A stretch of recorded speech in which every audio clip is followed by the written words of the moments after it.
mulai ada yang seprut-seprut. Oke, selamat pagi teman-teman, ketemu lagi di channel saya Taman Anggur Agenbud. Semoga teman-teman yang melihat video ini sehat selalu.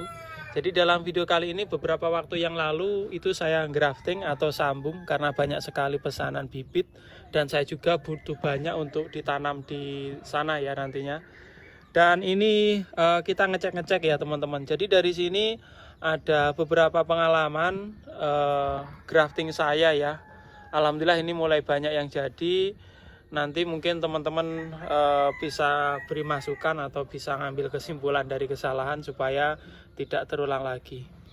Oke, langsung saja. Beberapa waktu yang lalu pernah saya buat konten cara memperbanyak bibit anggur. Waktu itu dengan cara dicangkok juga bisa dengan metode lama. Cuman ini saya belajar grafting atau nyambung dengan RS. Teman-teman ya, dalam video saya sebelumnya juga pernah saya live ketika nyambung ya teman-teman ya.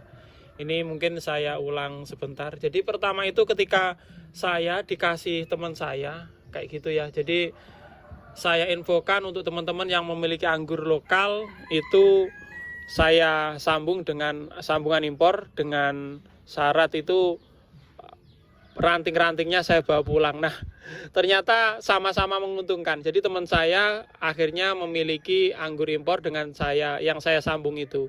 Dan rantingnya itu saya bawa pulang, saya manfaatkan untuk grafting kayak gitu. Jadi RS-nya itu saya menggunakan Bella, RS itu Rostock sambungan bawah ya. Bella dan Red Master ini teman-teman ya. Ini yang nggak jadi, tetapi yang jadi banyak udah pada laku juga yang ini teman-teman. Nah, ini batang bawahnya, sambungannya ini, bagian atasnya ini subur sekali. Oke. Nah, yang nggak jadi ini. Tapi banyak yang jadi, ada yang udah pada laku, ada juga yang kita tanam sendiri ya teman-teman. Tetapi yang mau saya bagikan yaitu ini. Yang pertama, jadi RS-nya itu saya dapat dari teman-teman juga yang memiliki anggur lokal. Akhirnya saya pangkas, saya ganti impor, dan ini saya juga manfaatkan di rumah kayak gitu. Yang pertama RS-nya sembarang lah, yang penting lokal kalau menurut saya kayak gitu. Bahkan baru-baru ini ada juga RS ya macam-macam ya, saya belum punya karena saya pemula. Mungkin suatu saat saya pengen memilikinya. Oke, setelah itu teman-teman ya, saya pangkas sendiri dari sambungannya teman-teman. Kita ambil satu ini sebentar. Nah ini. Setelah itu saya ngambil dari indukan punya saya yang pernah berbunga atau berbuah. Akhirnya saya coba grafting. Di sini banyak sekali teman-teman. Yang pertama ada kesalahan saya. Itu yang pertama itu setelah pangkas RS-nya. Ini setelah pangkas RS-nya ya teman-teman, langsung saya grafting. Itu ternyata resiko tumbuhnya itu resiko kematian lebih banyak karena tumbuhnya itu lama. Jadi ini saya tunjukin suatu misal ini ya, ini batang bawahnya saya dapat hasil mangkas dari temen kayak gitu, langsung saja saya sambung. Ternyata tingkat hidupnya cuma sekitar 25%. Karena apa? Dia memerlukan waktu untuk akarnya tumbuh. Sebelum itu ini biasanya garing duluan. Sambungan kita garing duluan. Ya, yang benar bagaimana ini saya konsultasi sama teman, ternyata ini di treatment dulu supaya RS-nya atau restoknya batang bawah lokalnya itu berakar. Jadi istilah kerennya kalus atau akar halus kayak gitu. Jadi sampai mana ya contohnya? Bentar, saya cabut ya. Nah ini ada yang bekas mati ya teman-teman. Jadi ada yang mulai akarnya mulai tumbuh, ini disebut akar halus ya teman-teman. Itu baru di grafting. Ternyata tingkat tumbuhnya itu lebih banyak kayak gitu. Untuk pemilihan ini sambungan impornya ini terserah teman-teman ya pengen nyambung apa. Cuman saya sarankan untuk metode sambungnya bermacam-macam. Ada yang sisip di kulit, tapi kalau kulitnya tipis itu bisa kita sambung tengah kayak gitu. Dan di sini ada dua metode yang saya gunakan.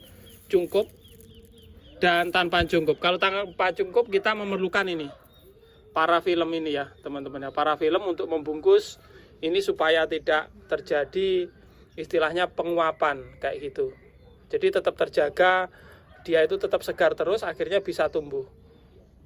Nah, setelah kita grafting, itu kita dengan menggunakan RS yang halus tadi, jadi batang ini yang halus tadi, ini saya tancap atau tanam semai di tempat media yang sudah kita sediakan, itu kita siram dulu. Jadi kita siram, setelah itu sebelum tumbuh, selama ininya masih lembab, medianya masih lembab, jangan disiram dulu.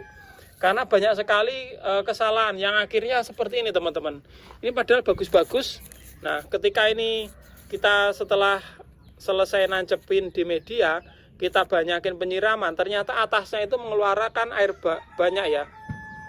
Jadi mungkin teman-teman tahu anggur juga salah satu tanaman yang gampang menyerap air. Jadi dari bawah itu naik ke atas dan akhirnya di sini jadi infeksi teman-teman karena sambungannya belum terlalu nempel. Jadi ininya langsung gosong gini. Nah ininya gosong-gosong biasanya seperti ini.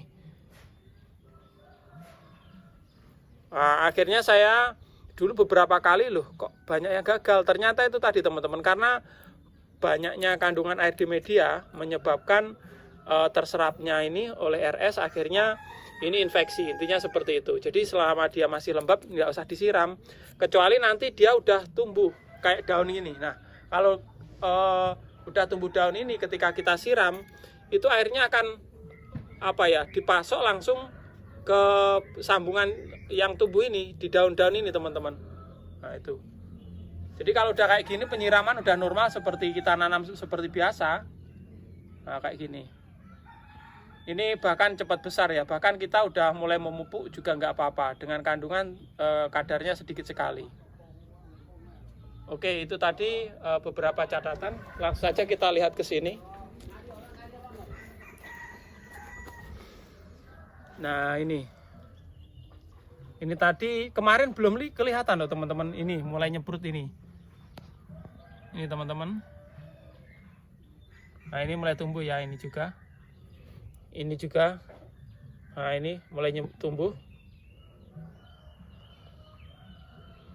Tetapi untuk penyiraman juga kita memperhatikan media jangan sampai dia kekeringan atau layu kayak gitu, karena tanaman juga perlu air, cuman dia nggak butuh air yang banyak.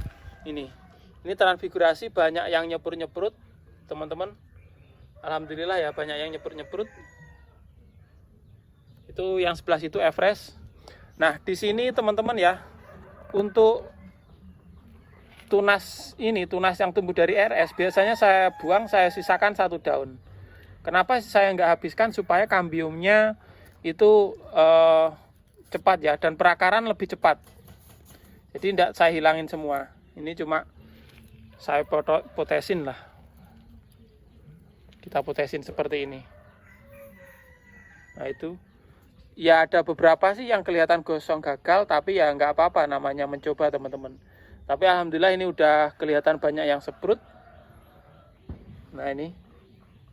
Nanti setelah dia seprut-seprut, barulah kita pindahkan ke sana ya. Jadi ini belum terkena terik matahari langsung. Nah itu. Nah ini yang gagal ini teman-teman, gagal ini nanti kita sambung lagi. Jadi yang gagal kita sambung lagi supaya kita menghemat RS-nya juga. Oke teman-teman, sekian dulu. Mungkin teman-teman ada pengalaman lain, silahkan ditulis kolom komentar. Nanti akan saya update lagi bagaimana kelanjutannya ya. Jadi kita manfaatkan lahan yang ada ini daripada nggak kepake. Nah ini.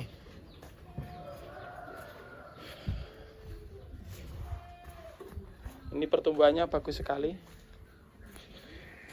Nah ini yang tengah ini belum ketanam ya, nanti rencananya kita akan tanam juga.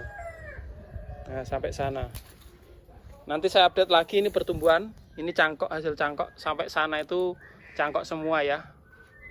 Oke, sekian dulu videonya, semoga bermanfaat.